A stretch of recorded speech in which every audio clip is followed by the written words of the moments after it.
नमस्कार दोस्तों, स्वागत है आपका फिर से मेरे channel explore and travel with Sanjeev में। जैसा कि आप बैकड्रॉप में देख सकते हैं, मैं आज इंडिया गेट आया हूँ। Being Delhi height and born and brought up in Delhi itself, ये मेरे लिए कोई नया टूरिस्ट डेस्टिनेशन नहीं है। मैं यहाँ पहले भी कई बार विज़िट कर चुका हूँ और इनफैक्ट हम अपनी पर्सनल या प्रोफेशनल लाइफ में कहीं भी विज़िट करें, खासकर अगर साउथ दिल्ली की तरफ को, तो ये हमारे रास्ते में पड़ ही जाता है। Making blogs on different topics such as travel, education, motivation, etc. being my hobby, मैं काफ़ी टाइम से सोच रहा था कि मैं इंडिया गेट के ऊपर एक ब्लॉग बनाऊं, तो फाइनली मैं आज उसको इम्प्लीमेंट कर पा रहा हूं। वैसे तो इंडिया गेट के ऊपर काफ़ी लोगों ने काफ़ी ब्लॉग बनाए हैं, और मेरी कोशिश ये है कि मैं एक ऐसा ब्लॉग बनाऊं जो इन्फॉर्मेटिव भी हो और इंटरेस्टिंग भी हो। और जहाँ तक दिल्ली की बात है, दिल्ली एक हिस्टोरिकल प्लेस है, इसमें बहुत सारे मॉन्यूमेंट्स वगैरह हैं। तो यहाँ पर आपको पुराने, नए और अल्ट्रा मॉडर्न जो इंफ्रास्ट्रक्चर देखने को मिल जाएंगे, क्योंकि हिस्ट्री में दिल्ली को बहुत बार इन्वेड किया गया है। तो उसकी वजह से कई बार शासक, एक शासक से दूसरे शासक, तीसरे शासक आते रहे हैं, तो सब ने अपना अपना जो है इंफ्रास्ट्रक्चर का डेवलपमेंट किया।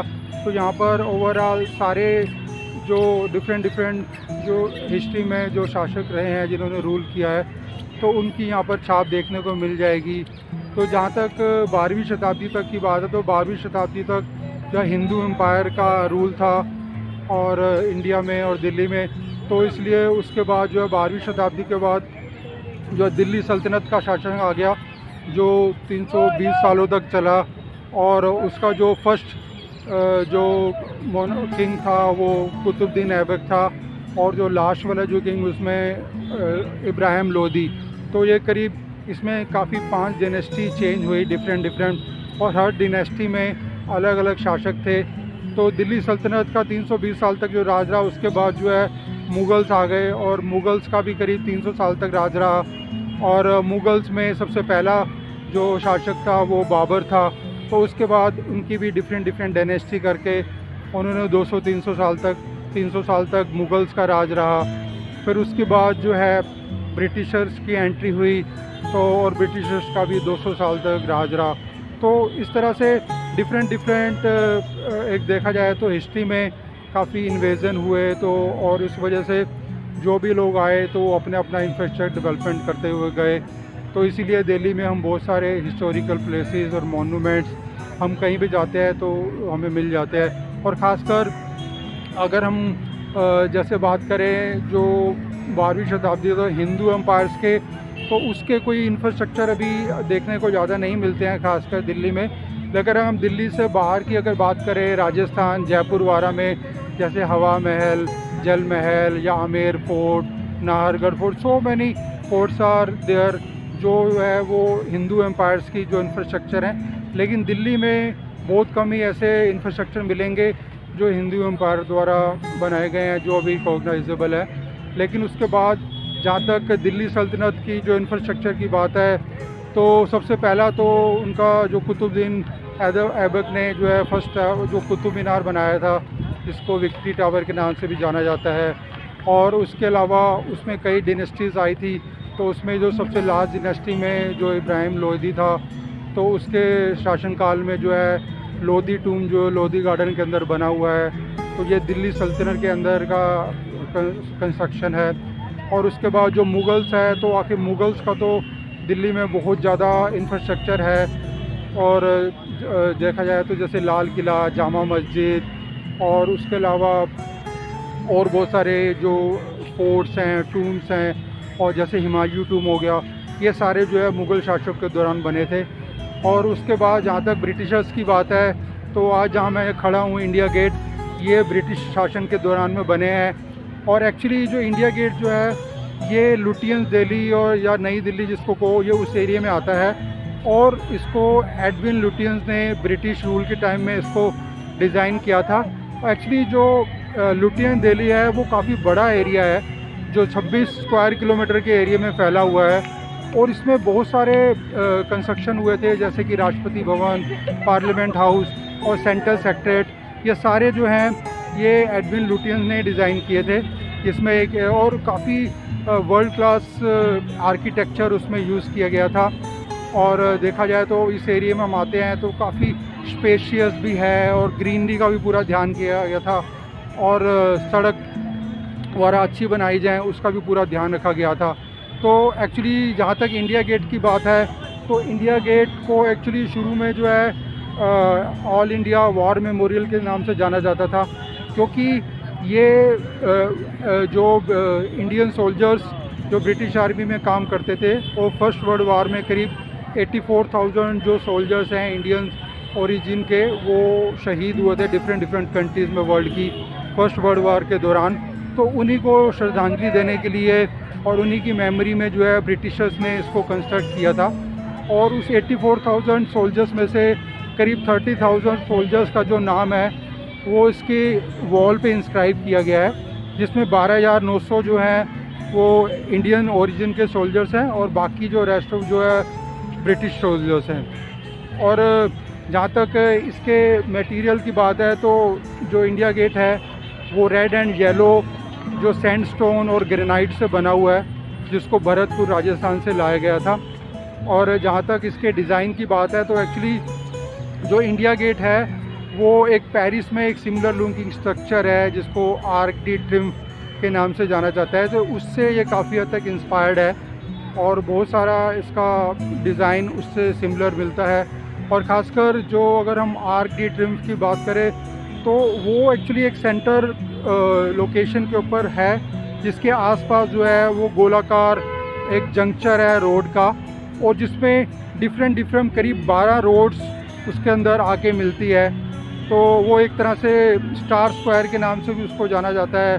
तो वो उसी हिसाब से जो इंडिया गेट है ये भी बिल्कुल सेंट्रली लोकेटेड है, और इसके आसपास में पूरा जंक्चर है गोलाकार, जिसमें जो है डिफरेंट रोड जो हैं इसमें आके मिल रही हैं, जैसे कि Tilak road, Pandara road, Shahjahan road, मतलब कोई भी किसी भी दिशा से कोई आएगा तो वो उस जंक्चर पे आके मिल सकता है। और उसमें से ही एक रोड जो है राजपथ है, जिसके ऊपर मैं अभी खड़ा हूँ इस समय, और इंडिया गेट और जो राष्ट्रपति भवन है ये इसके बीच के जो रोड है इसको राजपथ बोलते हैं। इसको अभी जो कर्तव्य पथ कर दिया गया है, तो ये जो रोड का डिस्टेंस करीब 3.5 किलोमीटर का है। तो ये बेसिकली जो इंडिया गेट और राष्ट्रपति भवन के बीच में की रोड है। तो इसी हिसाब से बाकी एक्चुअली इंडिया गेट का जो व्यू है वो क्योंकि रेड स्टोन से बना है, तो ये आज भी इसकी 100 सालों के बाद इसकी शाइनिंग जो है काफ़ी बरकरार है। और एक्चुअली अभी तो जैसे शाम का समय है और जैसे जैसे अंधेरा हो जाएगा डार्कनेस में, ये 7 बजे के करीब जो है इसके अंदर जो लाइटिंग का डिस्प्ले होता है, और तो इसकी ब्यूटी और ज़्यादा अच्छी बढ़ जाती है और वो काफ़ी अच्छा मेस्मराइजिंग व्यू आता है। तो अभी हम कोशिश करेंगे कि आज हम जो नाइट का व्यू है उसको भी कैप्चर करें। और अभी तो एक्चुअली ये अभी आप देखेंगे तो इस साइड में एक्चुअली यहाँ पर जो है हमेशा ही काफ़ी जो है वाइब्रेंट एटमॉस्फेयर रहता है, क्योंकि जो टूरिस्ट हैं, जो वर्ल्ड के किसी भी कोने से कोई टूरिस्ट आए या इंडिया से कहीं और जगह आए, तो वो सब यहाँ पर विज़िट करने की कोशिश करते हैं। और वाकई में जैसे मैंने बताया है कि लुटियंस वैली जो है काफ़ी पूरा एक वेल डिज़ाइंड एरिया है, और यहाँ पर पहुँचना भी एक्सेस भी आसान होता है। और ख़ासकर जो लोकल्स हैं, जो लोकल्स भी यहाँ पर अक्सर आते रहते हैं, क्योंकि काफ़ी स्पेशियस प्लेस है, तो लोग as a hang out place इसको यूज़ करते हैं। इवनिंग टाइम में लोग अपने घर से जैसे खाना वाना बना के कोशिश करते हैं यहाँ पर हैंग आउट करने की, तो एक तरह से ये हैंग आउट प्लेस भी होता है। तो अभी मैं जैसे आपको दिखाता हूँ, तो ये साइड में राष्ट्रपति भवन है, और अगर हम इस साइड में देखते हैं तो जो है राष्ट्रपति भवन है, और दूसरी तरफ में जो है इंडिया गेट है। तो ये अभी एक्चुअली जो सन जो है एकदम क्लियर होगी तो शायद हो सकता है इसके व्यू ना आ रहा हो क्लियर। और इस तरफ को जो है ये राष्ट्रपति भवन का व्यू है इसके अपोजिट में, और ये वाली साइड जो है इंडिया गेट ये व्यू है। तो अभी हम कोशिश करते हैं कि अभी जैसे कि लाइटिंग होती है तो लाइटिंग का भी एक व्यू देखेंगे। दोस्तों, जैसा कि मैंने बताया कि जो इंडिया गेट है वो पेरिस की similar looking structure arc D triumph से डिज़ाइन से इंस्पायर्ड है। तो एक्चुअली जो आर्क डी ट्रिम्फ है उसको 1836 में बनाया गया था, और इंडिया गेट जो है उसके करीब 100 साल के बाद 1931 में बनाया गया था। तो एक्चुअली अगर हम इनके डिज़ाइन की एग्जैक्ट कंपेयर करते हैं इनकी जो डिज़ाइन में, तो उसमें कुछ सिमिलैरिटीज़ भी हैं और कुछ डिससिमिलैरिटीज़ भी हैं, क्योंकि फ़र्स्ट इम्प्रेशन में ये दोनों एक जैसे दिखते हैं। बट एक्चुअली जो आर्क डी ट्रिम्फ है उसकी जो ऊंचाई है वो करीब 164 फीट है और उसकी जो चौड़ाई है वो करीब 148 फीट है। तो इसकी जो चौड़ाई और ऊंचाई में जो है वो ज़्यादा फ़र्क नहीं है, करीब सिर्फ 16 फुट का फ़र्क है। लेकिन जहाँ तक इंडिया गेट की बात है तो इसकी जो ऊंचाई है वो 138 फीट है और इसकी जो चौड़ाई है वो करीब 30 फीट है। तो इसलिए जो ऊंचाई और चौड़ाई का जो रेशो इंडिया गेट का बहुत ज़्यादा है, जबकि आर्क डी ट्रिम्फ का जो है वो रेशो बहुत कम है। तो इसलिए उसका फर्स्ट इम्प्रेशन में तो दोनों एक जैसे लगते हैं, बट उसका जो लुक थोड़ा अलग आता है और इंडिया गेट जो है थोड़ा सा लंबा कार या ओब्लोंग फिगर दिखती है। बट ओवरऑल दोनों ही जो है अपने आप में यूनिक हैं और एक तरह से आर्किटेक्ट मार्वल है वर्ल्ड का। तो मैं इस समय इंडिया गेट के बिल्कुल पास खड़ा हूँ और अगर हम इसके बीच में से देखते हैं तो हमें एक नया जो कैनोपी में एक स्ट्रक्चर दिखाई दे रहा है। एक्चुअली ये जो है सुभाष चंद्र बोस का इसमें स्टैचू है जो भी इसको रिसेंटली कंस्ट्रक्ट किया गया है, और सेंट्रल विस्टा जो रीडेवलपमेंट प्रोजेक्ट है। तो बेसिकली जो लुटियन वैली में जो भी इंफ्रास्ट्रक्चर बने हुए थे, अब उसको जो है इंडियन गवर्नमेंट ने सेंट्रल विस्टा रीडेवलपमेंट प्रोजेक्ट के दौरान में उसमें बहुत सारे चेंजेस किए हैं और उसको रीडेवलप किया है।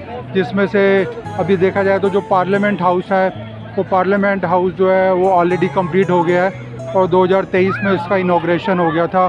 करीब वो 800 करोड़ का प्रोजेक्ट है। और उसके अलावा जो ओवरऑल जो है ये टोटल 20,000 करोड़ के प्रोजेक्ट है जो सेंट्रल विस्टा के रीडेवलपमेंट के लिए, जो करीब 2026 में जाके पूरे होंगे। तो उसी दौरान में जो अभी पहले जो है क्या है कि जो लोग उधर राजपथ की तरफ से इधर आते थे तो रोड क्रॉस करने में प्रॉब्लम होती थी। अभी जो है वो अंडरपास एक बना दिया गया है और भी पूरे एरिया को जो काफ़ी डेवलप किया गया है।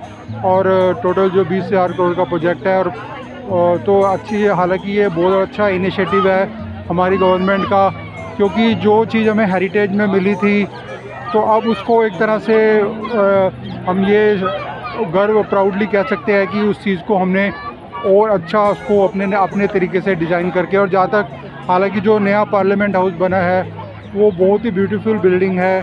जो पुराने वाला जो था वो गोलाकार पार्लियामेंट हाउस था, अभी जो है उसका एक डिफरेंट शेप है और वो बहुत ही अच्छा और स्पेशियस बनाया गया है, जिसमें जो बहुत सारे जो डिफरेंट ऑफिसेस थे सेंट्रल सेक्टर जो एडमिनिस्ट्रेटिव ब्लॉक के, उनको सबको जो है एक साथ एक ही बिल्डिंग में लाया गया है और बहुत ज़्यादा स्पेस उसमें अंदर प्रोवाइड किया गया है जहाँ पर मिनिस्टर्स बैठे हैं और जहाँ पर पार्लियामेंट की मीटिंग्स होती है उसका स्पेस भी बहुत ज़्यादा बढ़ा दिया गया है फ्यूचर के लिए। तो दोस्तों अभी मैं बिल्कुल इंडिया गेट के सामने खड़ा हूँ और अभी ये शाम का समय है। धीरे धीरे जो डार्कनेस है बढ़ रही है, तो इन्होंने जो लाइट डिस्प्ले है वो स्टार्ट कर दिया है। ये जैसे जैसे डार्कनेस बढ़ेगी ये इसका डिस्प्ले बढ़ता जाएगा और इसका व्यू जो है और अच्छा आता जाएगा। तो जैसे कि मैंने आपको बताया कि जो राजपथ के एक छोर पे इंडिया गेट है और दूसरे छोर पे राष्ट्रपति भवन है। तो अगर हम इस साइड की बात करें तो इधर इंडिया गेट है और दूसरे छोर पे ये इस साइड में राष्ट्रपति भवन है। अभी एक्चुअली इवनिंग का समय है तो इसका शायद व्यू इतना क्लियर ना आ पाए, लेकिन दिन में एक्चुअली ये जो 3.5 किलोमीटर के डिस्टेंस में ये काफ़ी अच्छा इसका व्यू आता है। बीच में ये रोड है और उसके बाद जो है ये कंटिन्यूसली रोड जो है राजपथ की तरफ को, जो इन राष्ट्रपति भवन की तरफ को जा रही है। और अभी आप देख सकते हैं कि धीरे धीरे उन्होंने जो है लाइटिंग का डिस्प्ले स्टार्ट कर दिया है। ये मैं अभी इंडिया गेट के बैक साइड की तरफ आ गया हूँ और यहाँ से जो है देखा राष्ट्रपति भवन का व्यू भी दिख रहा है और इंडिया गेट के बीच में से जो स्पेस है उसके अंदर से अभी राष्ट्रपति भवन का व्यू दिख रहा है, जो करीब यहाँ से 3.5 किलोमीटर दूर है और बीच में से हम इसको व्यू देख पा रहे हैं। और इसकी जो दूसरी तरफ है वो सुभाष चंद्र बोस का स्टैचू है।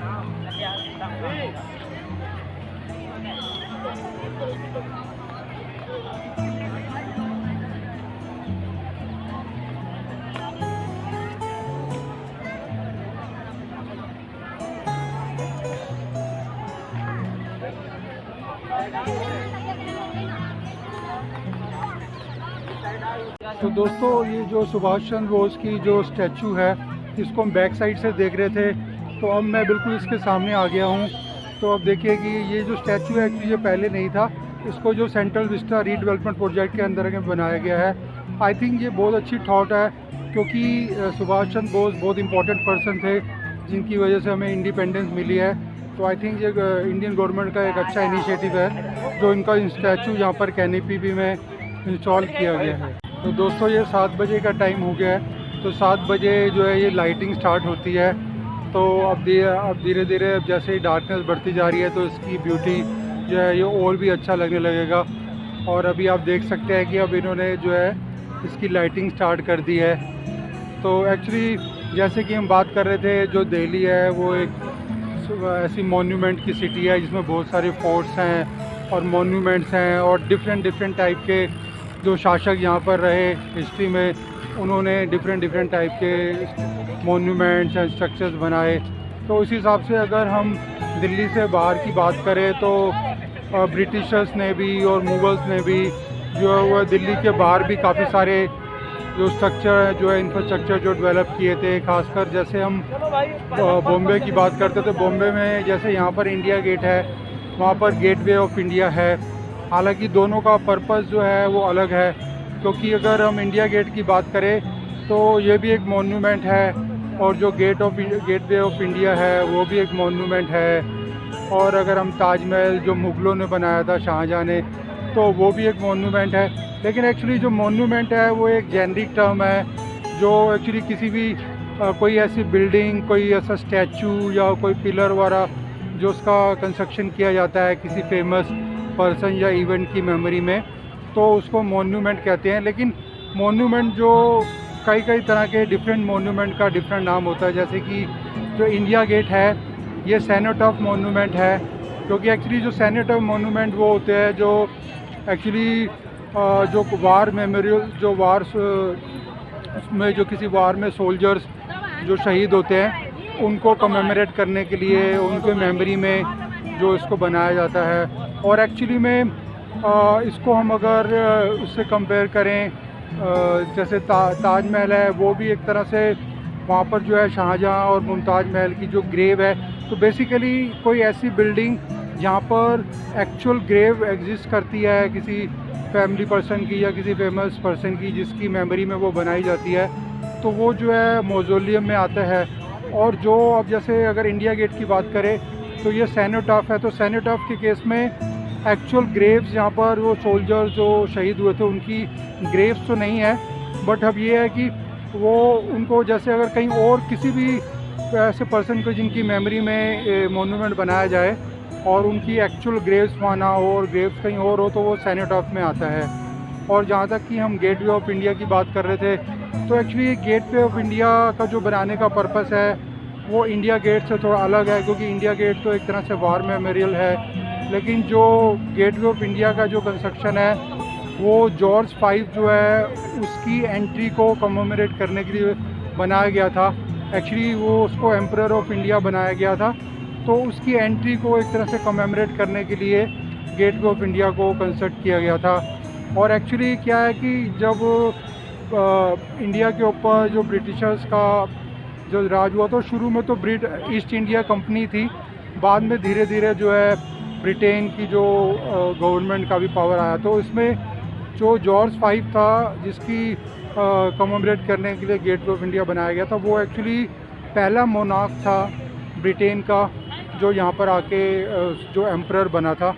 तो गेटवे ऑफ इंडिया का एक अलग पर्पस है। और अभी ये देखिए इंडिया गेट का कितना अच्छा मेस्मराइजिंग लुक आ रहा है। और ऐसे जैसे जैसे शाम बढ़ती जाती है तो एक्चुअली क्योंकि क्या होता है कि थोड़ा सा माहौल भी कूल हो जाता है, एटमॉस्फेयर, तो पब्लिक का जो रश भी जो है यहाँ पर बढ़ता रहता है।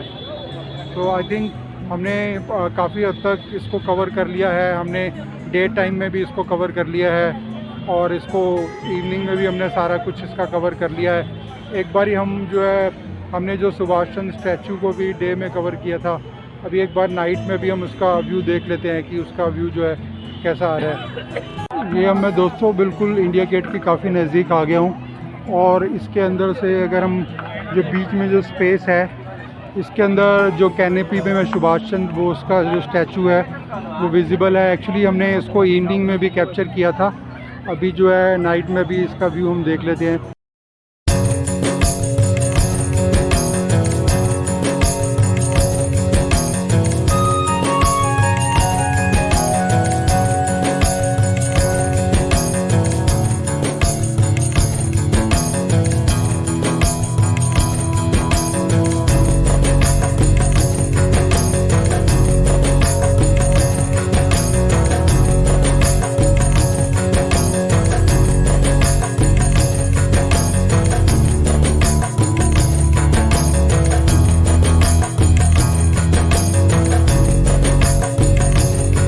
Okay guys, with this I come to the end of this vlog. I tried my level best to capture the best shots and give you the best information about India Gate.